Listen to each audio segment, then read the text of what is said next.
تو موت کی آرزو کرو، کیونکہ اس کے اولیاء کو تو قبر و حشر میں کوئی پریشانی نہیں ہوگی، اور اگر تم اپنے خیال میں سچے ہو۔ اس کی وجہ یہ ہے کہ جو بنی اسرائیل تھے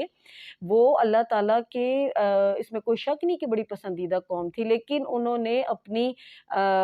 وہ جسے کہہ لیں کہ حرکتوں کی وجہ سے اور اپنے جو ان کے اطوار تھے اس کی وجہ سے وہ اللہ تعالیٰ کے قریبی بندوں میں سے ہٹتے چلے گئے، کہ جو اللہ تعالیٰ حکم دیتے تھے وہ اپنا ہی کام کرتے تھے اور اللہ تعالیٰ کے احکامات سے اپنا ہی کام کرتے تھے اور اللہ تعالیٰ کے احکامات سے دور ہوتے گئے۔ اسی کی وجہ سے انہوں نے کہا کہ آپ اتنا کچھ کر لو، مطلب اللہ تعالیٰ نے نبی پاک کو بولا کہ ان کو یہ بتا دیں کہ یہ اتنا کچھ کر رہے ہیں برا اور پھر بھی یہ سمجھتے ہیں کہ میرے دوست ہیں، تو میرے دوست ایسے نہیں ہیں۔ میرے دوست وہی ہوں گے یا میرے قریبی یا میرے پسندیدہ بندے وہی ہوں گے کہ جو میرے احکام کو پورا کریں گے، کہ جو اس کتاب میں یا جو بھی جس دور میں جس نبی پر جو کتاب نازل ہوئی، جو اس میں اللہ کا حکم تھا، ان کی قوم انہی احکامات کے مطابق چلے۔ اچھا، اس کے بعد جو اس کی آخری آیات ہیں اس میں پھر یہی ہے کہ اے ایمان والو، جب جمعے کے دن جمعے کی نماز کے لیے اذان دی جائے تو فوراً اللہ تعالیٰ کے ذکر یعنی خطبہ اور نماز کی طرف تیزی سے چل پڑو، خرید و فروخت یعنی کاروبار کو چھوڑ دو، یہ تمہارے حق میں بہتر ہے اگر تم علم رکھتے ہو۔ یعنی کہ جو بھی آپ کام کر رہے ہیں اس کو چھوڑ دیں اور اللہ تعالیٰ کے طرف اپنے کاموں کو چھوڑ کے اللہ تعالیٰ نے جو بلایا ہے اپنے عبادت کے لیے اس کی طرف جائیں، اپنے کاروبار کو چھوڑ دیں، اور پھر جب نماز ادا ہو چکے تو زمین میں منتشر ہو جاؤ، اور پھر اللہ کا فضل یعنی رزق کی تلاش کرنے لگو، اللہ تعالیٰ کو کثرت سے یاد کرو تاکہ فلاح پاؤ۔ اس میں جو ایک چیز اور بھی ہمیں غور کرنی چاہیے کہ اللہ تعالیٰ نے قرآن پاک میں سورہ جمعہ کو نازل کیا،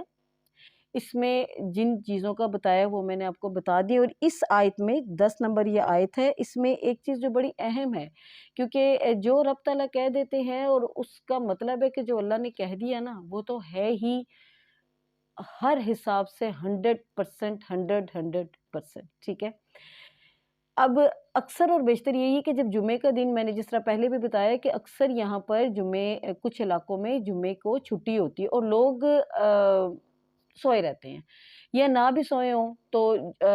دکانیں بند ہوتی ہیں، مطلب 20% کھلی ہوتی ہیں، ادروائز شاپس بند ہی ہوتی ہیں۔ حالانکہ یہاں پر کہا جا رہا ہے کہ اللہ تعالیٰ نے کہا کہ جمعے کی نماز کو ادا کرو، اس کے بعد پھیل جاؤ اور اپنے لیے رزق تلاش کرو، یعنی کہ جو جمعے کا دن ہے وہ رزق تلاش کرنے کے لیے اللہ تعالیٰ نے اس دن کو خود چنا ہے کہ آپ اللہ تعالیٰ کے فضل کو تلاش کرو، بے شک کہ اللہ تعالیٰ ہمارے لیے ہر کام میں بہتری کرے گا۔ اب یہ جو آخری آیت ہے سورہ جمعہ کی 11ویں آیت، اس کا جو مختصر میں پس منظر بتا دیتی ہوں کہ اس آیت میں کہ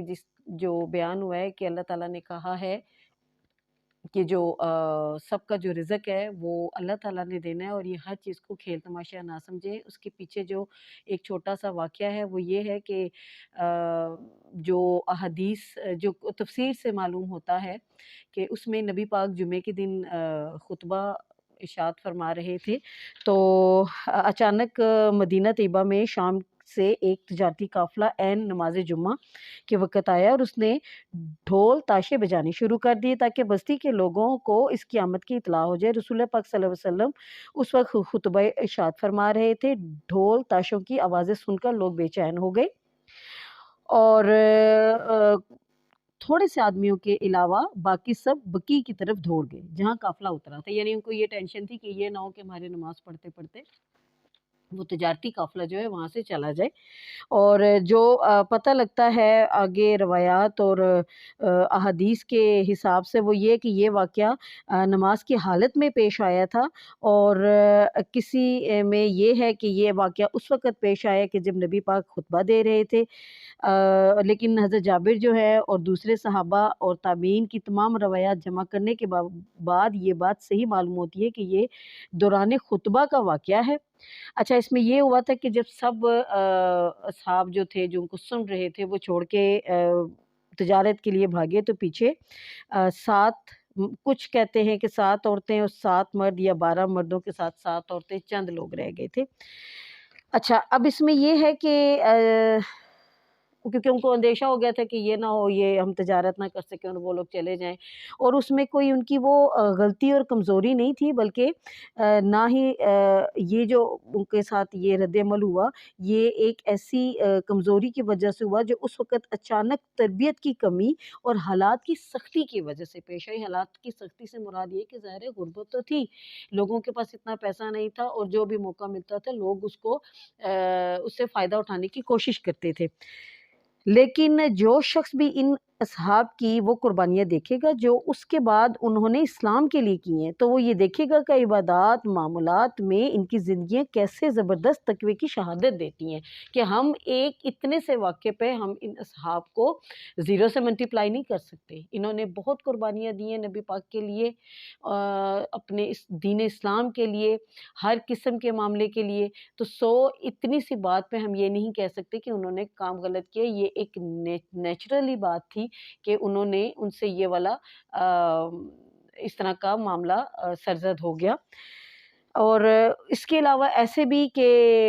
صحابہ کرام جو ہیں کوئی آسمانی مخلوق نہ تھے، بلکہ اسی زمین پر پیدا ہونے والے انسانوں میں سے تھے۔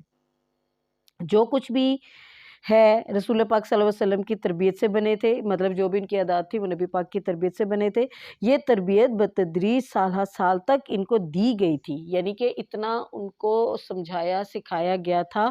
کہ اس کا جو طریقہ قرآن و حدیث میں ہم کو نظر بھی آتا ہے، اور وہ یہ ہے کہ جب کبھی ان کے اندر کسی کمزوری کا ظہور ہوا تو اللہ اور اس کے رسول نے، جو مین اب یہ جملہ ہے کہ اللہ اور اس کے رسول نے بروقت اس کی طرف توجہ فرمائی، اور فوراً اس خاص پہلو میں تعلیم و تربیت کا ایک پروگرام شروع ہو گیا جس میں وہ کمزوری پائی گئی تھی۔ اسی نماز جمعہ کے معاملے میں جب ہم دیکھتے ہیں کہ جب قافلہ تجارت والا واقعہ پیش آیا تو اللہ تعالیٰ نے سورہ جمعہ کا یہ والا رکوع بھی نازل کیا جس میں یہ تنبیہ کی گئی تھی کہ نماز کی اہمیت، جمعے کے خطبے کی اہمیت، یا جو ہمارے امام مسجد ہیں وہ جون سے بھی پرسنالٹی ہوگی ان کی اہمیت، مطلب کہ ہر چیز کے بارے میں اس آخری آیت میں اللہ تعالیٰ نے مسلمانوں کو یہ تنبیہ کی کہ اگلی بار ایسا نہ ہو سکے۔ یہ ایک چھوٹا سا پس منظر تھا جو میں نے بتایا، باقی تو جو اس کا ترجمہ تھا اس سے ساری کی ساری بات واضح ہو رہی تھی۔